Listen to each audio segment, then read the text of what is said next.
No. Good morning, good afternoon, and good evening to everyone who is here with us. I have a very diverse panel today, and I'm going to introduce myself. I'm Ruth Tenai, founder of Step Up for Autism, and I'm a mother of a son with autism.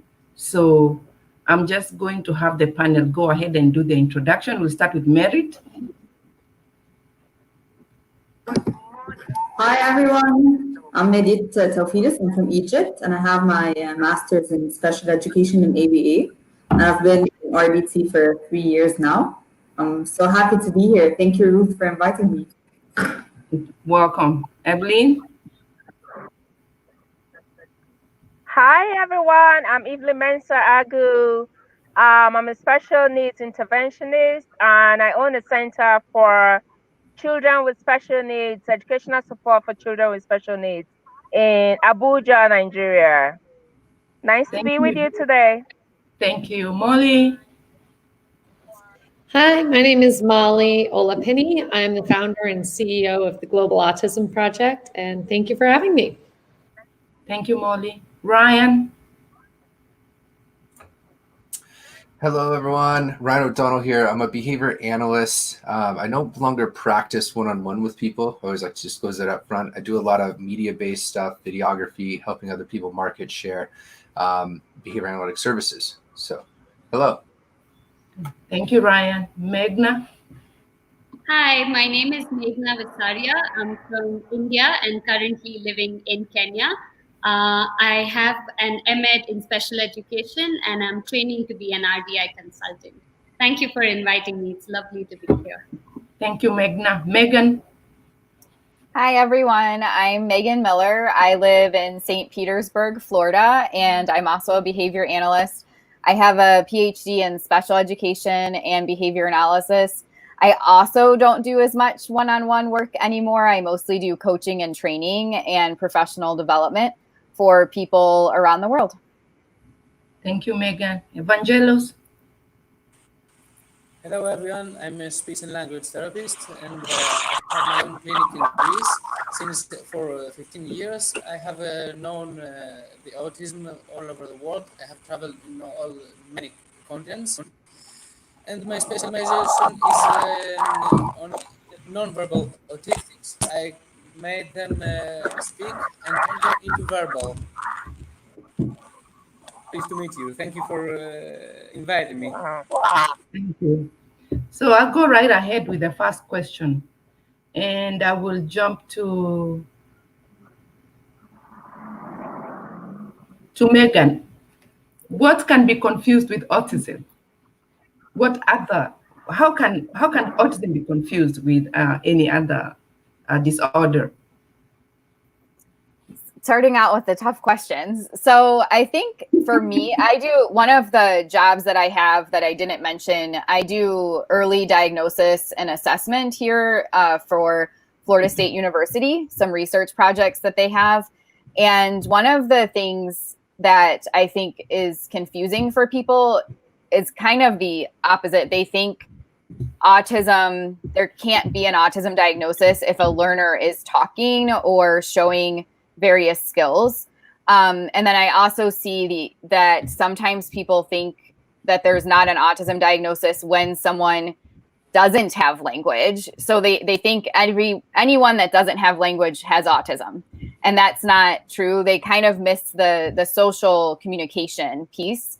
So when we're looking at whether or not to classify someone as being autistic, we are seeing that it's more about seeking out those social interactions and having reciprocal interactions. And there's a lot of misunderstandings around what skill sets would be present for language or other types of skills when people picture autism. So that's what I run into a lot. It's more about people not understanding what can or cannot be autism. I don't know if that's a very clear answer, but. Yeah, jump in, Mr. Ryan. I don't have any additional comments on this one because I don't work with the specifics on the diagnosis. Okay. I just know that there's there's a lot when it comes to being able to step in and accept the fact that you might need to assess and figure it out.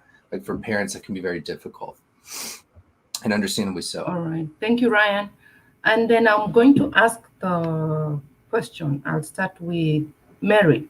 Let's all discuss what complexities make it difficult to interpret the evidence that cultural communities have an unusually high or low prevalence in autism, like diagnostic challenges, communication barriers, and culture clashes. You can talk because you are in Egypt, so give us. Yeah. So in Egypt, the situation is very complex when it comes to getting an autism diagnosis because we don't have a lot of research coming out from the country. So what happens is we rely so much on the international statistics, but we don't have our own statistics. So it's very hard to know exactly how many kids are there that have autism or how many individuals are there, especially because the government doesn't support special education services. So there isn't like one entity that you can go to and get a count.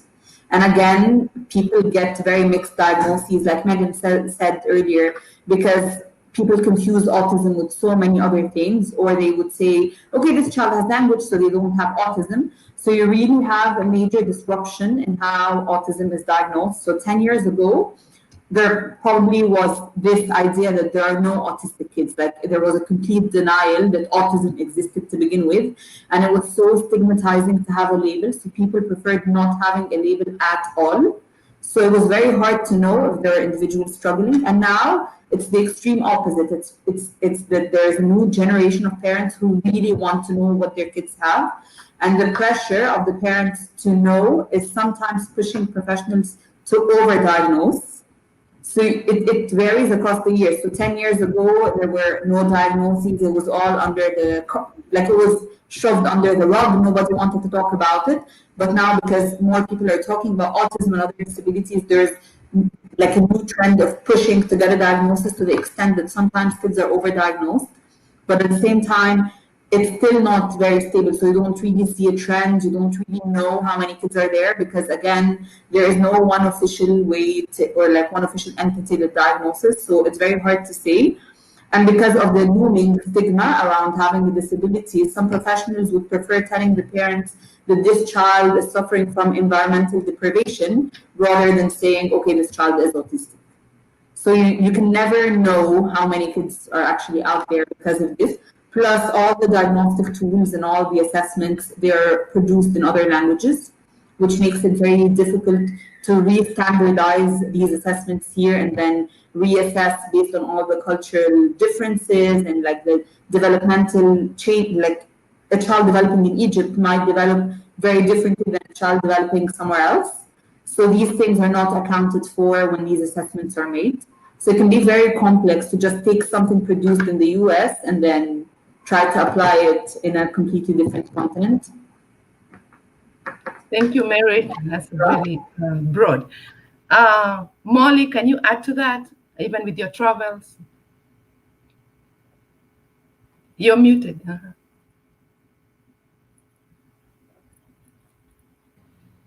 There we go. Yeah, I think, in addition to the assessments being in different languages, there's also, as Merritt's saying, there's completely different behaviors that we see. And I think, one of the challenges that we see internationally is the lack of a research body, is the lack of, we run a university program in the Dominican Republic, and it's very challenging to even get articles written in Spanish for the children. Yeah, go ahead. Sorry. Are you getting that feedback Yeah. or no? Okay. It's very challenging to even find the articles for people to read. And I think, that also, you're also overlaying all of this with, of course, the stigma of autism, the denial of autism, and the role that plays in the diagnosis in general. So, yeah, and it's interesting too, because we've worked in 20 countries now around the world. And while there are, of course, differences, there are also similarities, even including the US in terms of that stigma and denial. So, yeah. Thank you, Molly. Evelyn, can you talk about you in Nigeria? Sure. I guess our experience is very close to Merit in Egypt. Most of the things she was saying, it was almost like she was recounting what's happening here in Nigeria. The statistics, number one, and also we have issue of stigmatization a lot. So most parents don't really want to bring their kids out, and those that bring their kids out, like what Mary said, they are so eager to want to know, and like they want to get diagnosis. It's almost like I want the label, I want the label. I hear a parent was saying the other day that it seems like, if you're not an autism mom these days, it looks like you're not in vogue. Which is a good thing because that shows acceptance. But then sometimes it can put pressure on professionals as well.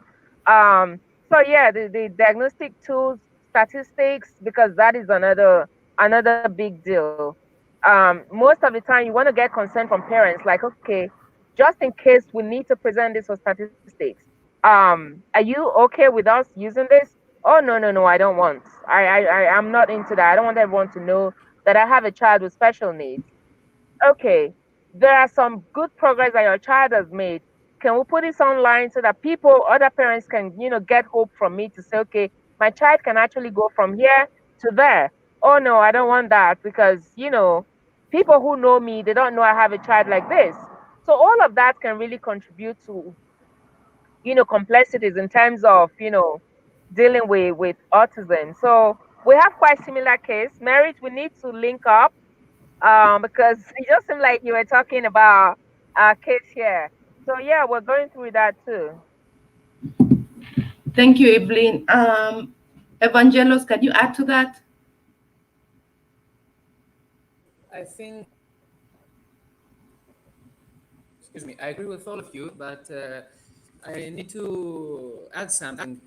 A very crucial section which affects the diagnosis of autism is that many cultures have a different approaching with eye contact. We can see Japanese, they never have eye contacts, or I met some people in Africa that kids are not allowed to see their father, men, at the eyes.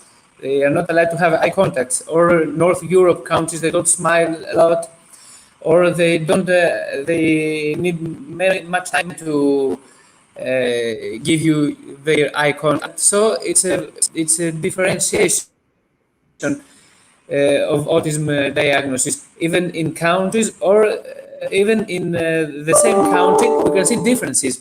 Because when we have a very big country, the culture is different from city to city. From can I say it? And the eye contact is very different in all over the world.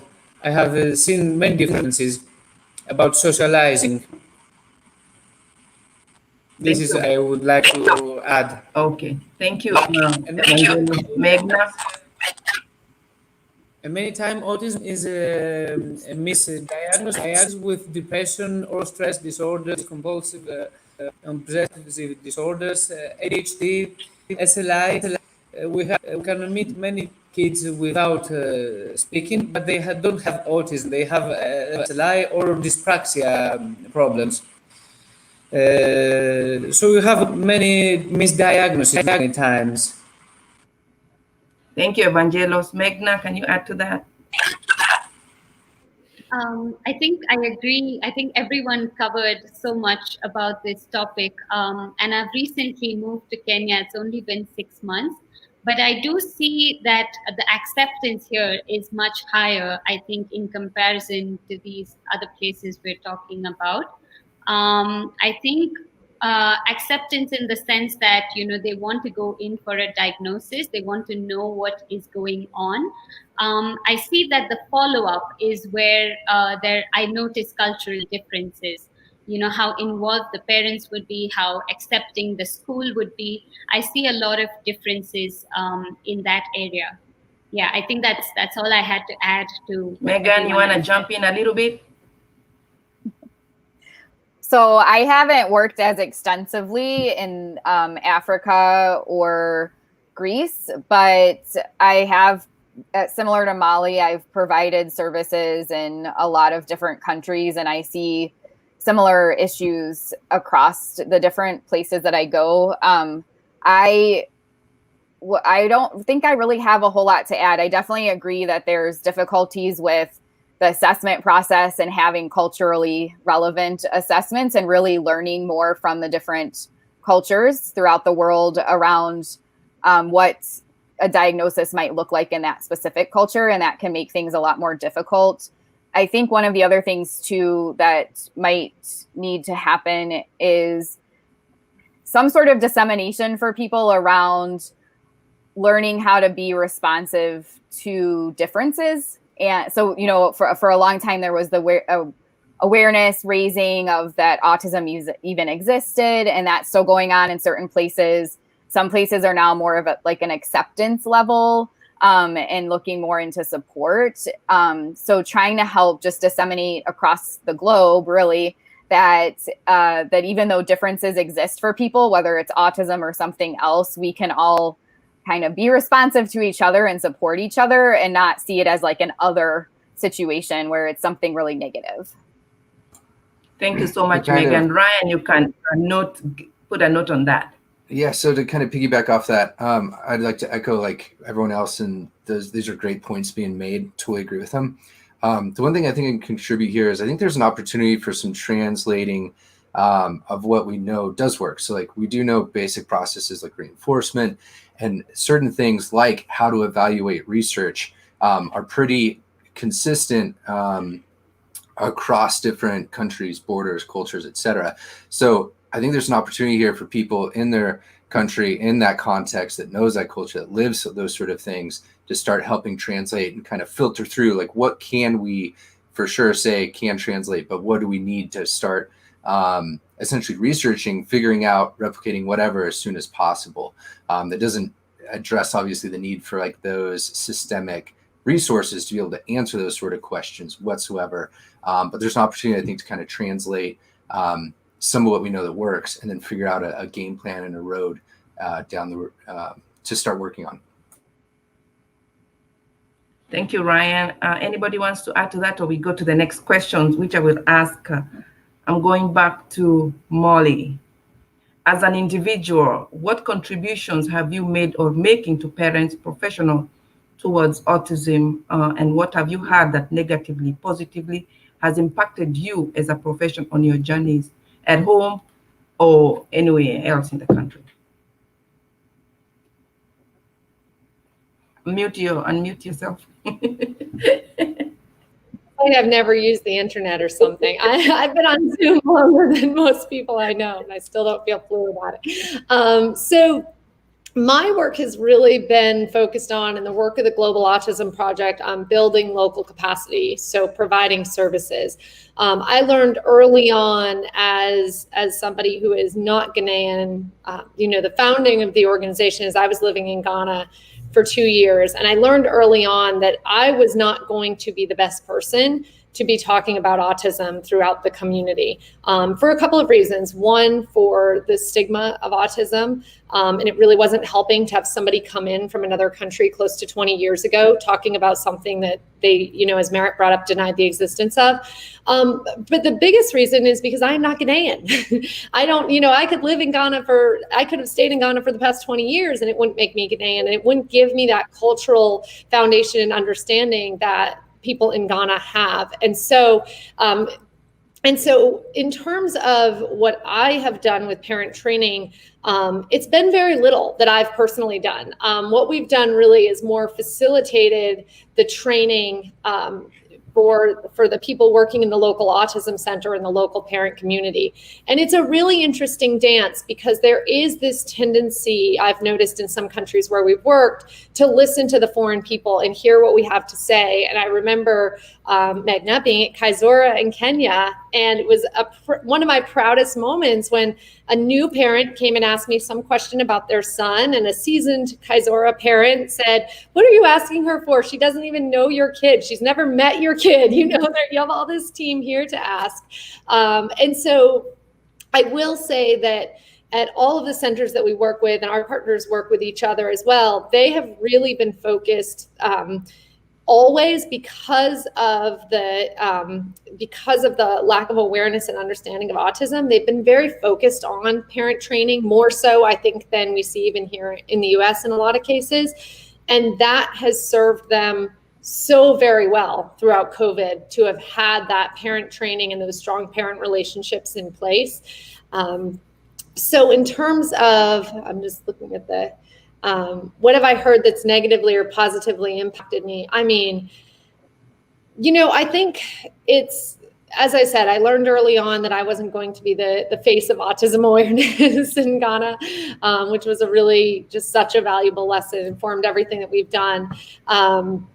But I think really the most positive thing has been throughout this, global pandemic, and having parents really just stepping up in massive ways and really taking this on, which ultimately is what needs to happen. So I think that's probably, some of our partners are parents who have started their own centers, and they're just, it's amazing. So.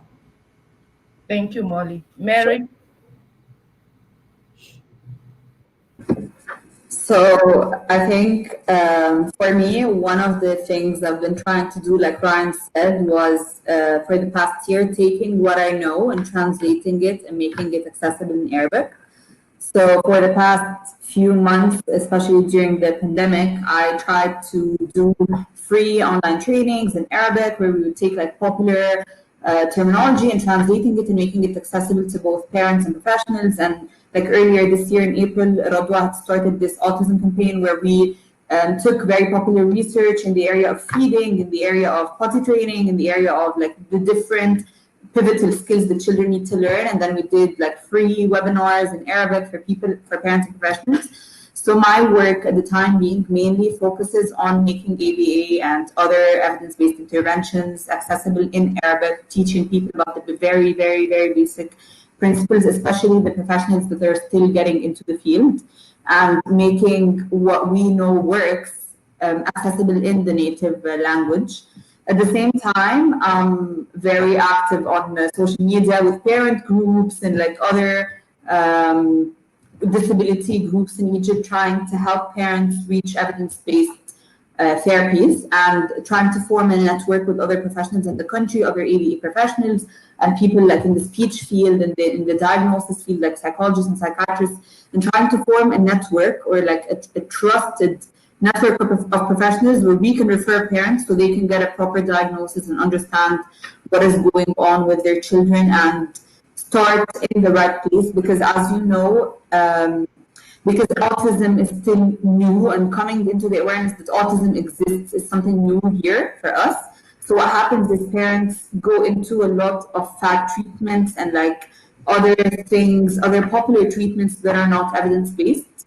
So they waste a lot of time and resources. So what we're trying to do is make these services available, whether we provide them or help parents find someone that can provide the service.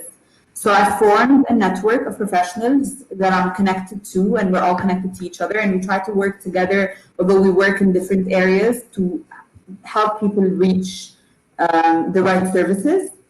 In addition, we're trying at the same time to raise awareness on autism and other diagnoses, other popular diagnoses, and making parents understand that sometimes if your kid is delayed, you might need to check that. Like we use our clinical sense in trying to guide parents as to where to start.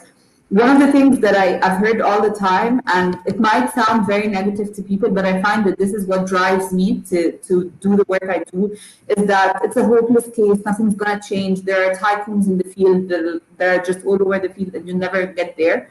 But I find that this drives me even more to raise more awareness and bring into people's attention that it's okay, autism exists, but treatments and popular treatments still do exist. There's evidence that proves that we can work with autistic children. There's evidence that proves that we can help these children have a better life. And this is what I'm trying to do, bring into attention of the community that there is evidence-based treatments, and that these treatments are there.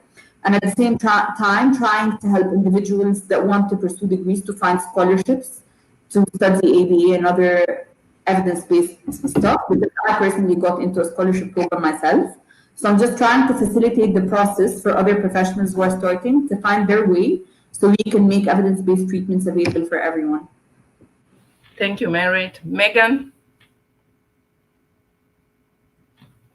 All right. So I'm doing quite a bit, but I still have a lot of work to do myself. I focus mostly on creating content online for professional development. And we try to, it's for behavior analysts, but we try to keep the presentations focused on things that people can apply in practice and use language that would connect for anyone who is participating in the activity so that parents or other professionals could learn from the webinars that we're doing. But there's still work to be done because they're all pretty much based on my experiences and my culture and background. So trying to pull in more that would connect for people in different areas of the world is helpful. So that's on the list for 2021. I've done a lot of work on my own to try to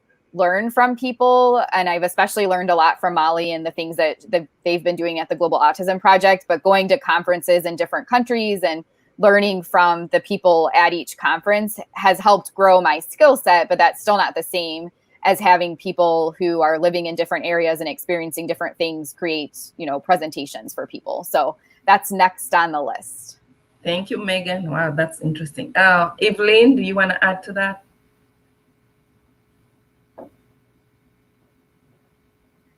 Yeah, sure. For me, it's more about advocacy because, yeah, I mean, in the last 5 years, there's been a lot of differences. There's, more awareness about autism, but you still meet the odd one or two persons who would tell you, well, when I was pregnant, I went to the village and my stepmother saw me, and then I came back and gave birth, and this is what happened. So when they say that, I don't counteract it. I don't say, oh no, don't say that. I just ask about situations surrounding the birth. Was there jaundice at birth? Was there delayed labor? I ask all these pertinent questions, and then I go to, even prenatal before you got pregnant. What was it? So when I start asking those questions, they start to like, oh, so it wasn't really my stepmother, was it? So yeah, autism does not have, like, we don't know for sure what causes autism at the moment. But then we know, like, surrounding, situations surrounding birth could contribute. So when I ask them those questions, someone will turn around and like, oh, okay. And then they start to think in another direction. So instead of concentrating on going to the church to pray against the stepmother, they actually want to, at that point, okay, so what do I do, Miss Evelyn? I say, yeah, this is what you need to do. Start intervention. So when I do that, for me, that's my own way of advocating for people to get intervention. It's not to say don't think about your stepmother or don't go to church and pray, but whilst you are praying, put intervention in place instead of just going to church and spending time in church. No intervention, that does not help the child. And I usually like, the early intervention is key for me because people tend to leave it and like, oh, I have this uncle who didn't speak until he was 6 years, 7 years, and then before you know it, the child is 10 years. You have to put in twice as much work you have to put when the child was 5. So for me, it's just advocacy for early intervention, really. And I do it in a way that, because we live in a culture where people, when you tell them the truth, they tend to like want to push you off or stay away from you. Like, okay, you're not telling me what I need to hear, so I need to give you some distance. So to avoid that, I never say to them, no, it's not your stepmother or your stepsister or whoever you suspect. Instead, I ask questions that will make them think, and then they think, okay, maybe it has to do with, medical stuff or neurological stuff. So what do I do? So for me, that's my own part. I feel like I'm playing towards, raising awareness on autism, and also not just raising awareness, but making sure that people out there know that when there's early intervention or when you put therapy in place, especially you put the right therapy, the child is bound to make progress. And also, it's not magic as well. We all know. Because sometimes some parents, they come to you within 2 weeks, 1 month, this child should be talking. Why is the child not talking? So those are another, that's another area of advocacy that I work on in Nigeria. Like, it's not magic, it's a process.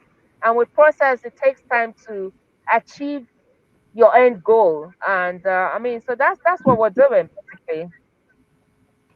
Thank you, Evelyn. Ryan,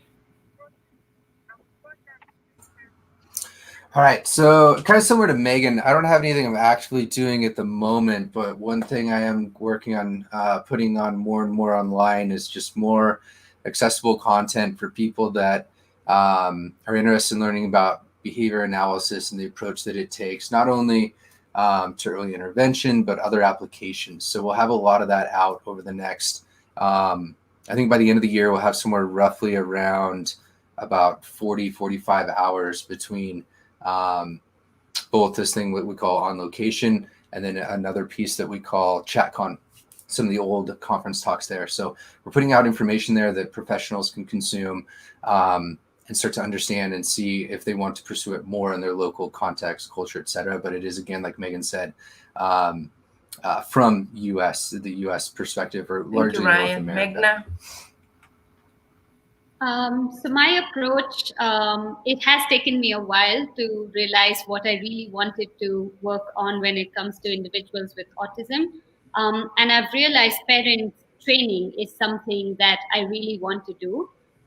As I worked with kids with autism over the years, even teenagers and adults, I felt like the parents did not feel as connected with their child. You know, they had a son and father or a son and mother relationship, but still the bond that they had between them wasn't as strong as it would be with a neurotypical child. Um, and that's when I stumbled upon the RTI program, which I am currently training in.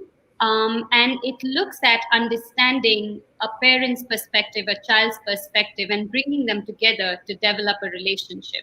So, on one side, you have therapists providing speech therapy, ABA, occupational therapy, but the parents, we're not really working with the parents to, develop that kind of bond with their child. A lot of times we do recommend them to try reinforcement strategies to help their kids with speech. But parenting in itself is not something that any of the therapists are looking at. So that's what I feel really strongly about. And it's only when I worked with parents very closely in the past 2 years that I realized that they were seeking more guidance in that area. So they had these amazing therapists on board who were helping their kids with so many different things. But at home, they would still have a child who would follow instructions. They did not have a child who would just play with them, who would spontaneously come up and make plans with them, who would, share a more natural, a more authentic bond with them.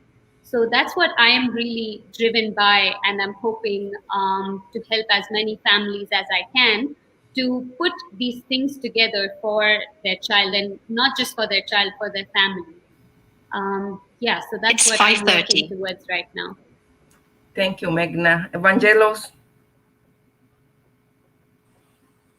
Yes, my contribution with autism is I'm writing articles and I post it around the globe. can you speak a little louder? Excuse me? You're very low. We can't hear you. Okay, can you hear now? I'm organizing free seminars in Pan-Hellenic seminars all over Greece. And the very important thing is to be social on the internet. I create teams which is focused mostly in the positive effects of autism, because people have the tend to characterize the high functioning autistics that they're not autistics. The gifted autistics, they're not autistics, and they put the positive far away from autism, and they give emphasis to the low functioning autism and the bad effects, the bad symptoms. So we can make a team. I have created a team in here in Greece, and we focus only on the positive effects because we need strong parents from strong kids. Low functioning autistics is, and of course, high function have many gifts. So we can stay on them and give how they can help the other neurotypicals to go on. Also, I give very big emphasis to train parents. I'm doing most sessions with the parents, and they can be trained very good and useful to you. Because even I'm seeing a kid every day, and we can see it 2 hours a day. Parent can see it 24 hours, and it is very much different. And of course, he can his or her kid in situations I cannot see. So I put my specialization on autism on my job as a speech and language therapist to parents' specialization on his or her kid, and this can make miracles in interventions. And also, the parent then can give intervention where the kid need it and when the kid need it. Because communication problems are very difficult. I can see many cases that parents believe that their kids don't understand parents say, and the opposite. Parents believe that the kid understands, but he doesn't understand. The kid doesn't understand because the way the autistic is understanding the world, maybe he cannot understand what you say to him, but the autistic understand how you breathe, how close you go to him, how your blood pressure, uh, your temperature, your stomach, then words make sense. Then your feeling makes sense rather than words make. So it is very important to train parents and all individuals or even teachers for how the autistics feel and go on. Thank you, Evangelo. So we're gonna wind up with the last question. Can you hear me now? Okay. So I'm gonna ask Molly. The last question that I have for today is: what advice do you give parents as well as professionals? What can you do to work together? What can they do to work together?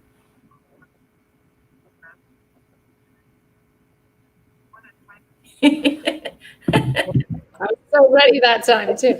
I think that for my advice is probably honestly more towards the professionals to know and really get that even a parent who is in denial, one, really loves their kid, two, really knows their kid, and has incredible insights into what their child can do, what their child enjoys. And it is only going to be through a true partnership with parents and professionals that child's going to make progress. You know, the parents cannot hand it off to the professionals, and the professionals cannot hand it off to the parents. So I think that's probably the biggest thing that I would say. And I think to Evelyn's point that you know, when a parent comes to you and explains what has caused autism, and I've heard everything all over the world, including in the US, from bad spirits to bad water and everything in between, that the most important thing is to meet that person where they are,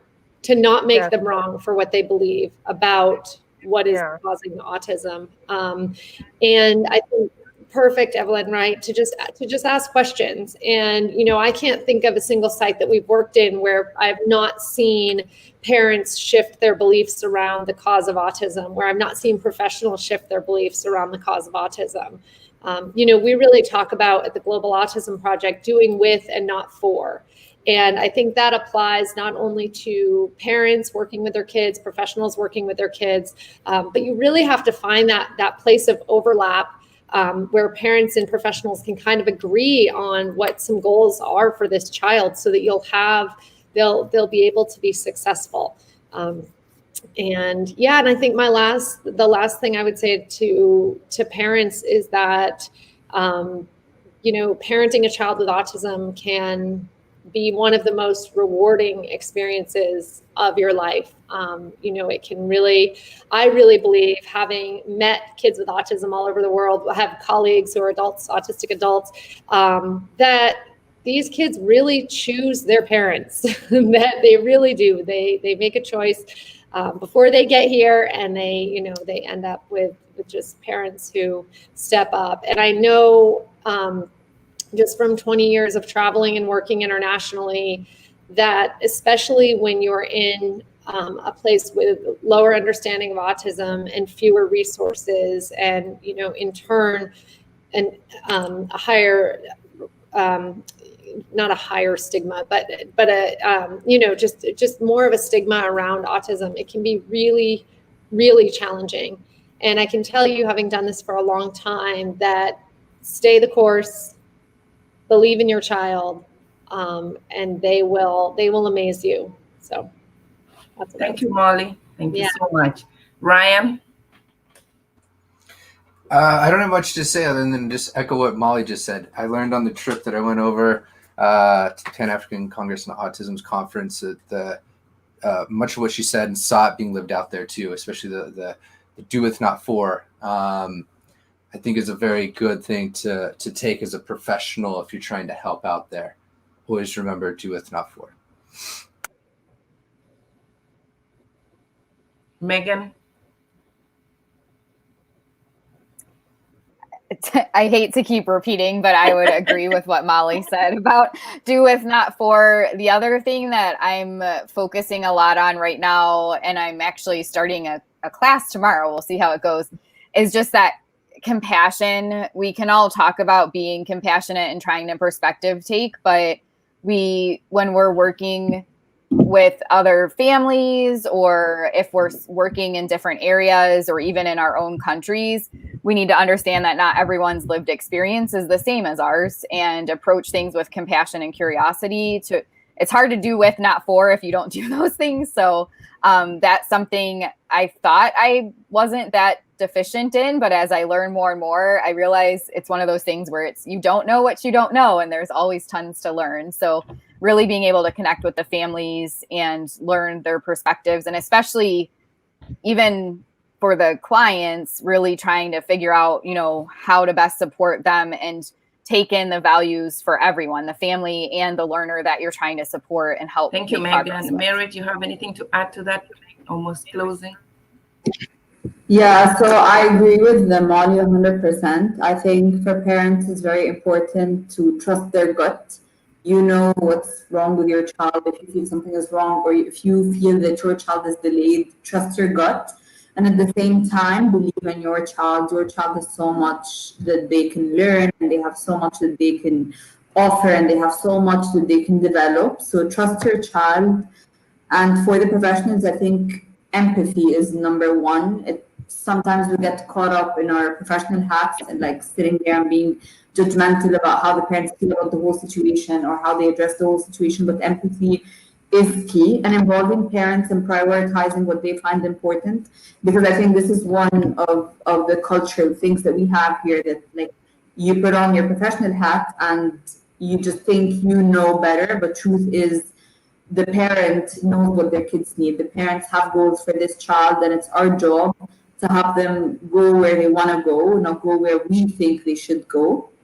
And again, to the parents, trust your gut. When you don't think your child is progressing as they are, go and check. Don't wait and sit around until you're being told, oh, everyone in the family spoke when they were 15, because like Evelyn said, this is a very common belief here.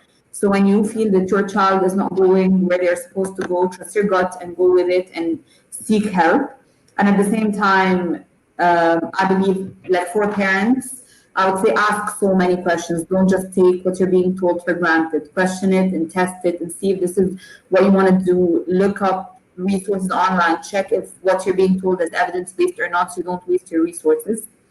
And like again, for therapists, educate yourself, learn what's new, pursue what's evidence-based, and just be empathetic all Thank you throughout. so much. We are right on time, 45 minutes. So I'm just going to wrap up this panel, and I think you can reach out to the panel, to any of them on their Facebook pages if you need advice, if you need anything. They have links to share. They have pages that they have stuff they're doing. You know, they are all here for you. You know, they are all here to support somebody like me and somebody like you. And don't be afraid of asking them questions. They are great, great individuals we have right here. And I'm so glad they accepted to join us and you know, have a talk. And all I'm going to say is thank you guys for coming. Thank you for all the points, all the advice, it's educative, it's, you know, everything wrapped in one bowl. So I'm gonna end this session today, and have a great evening, have a great night, and have a great afternoon to all of you. Thank you, guys. You have to unmute yourself so that they can hear you yelling. Thank you. Thank you. Thanks for having us.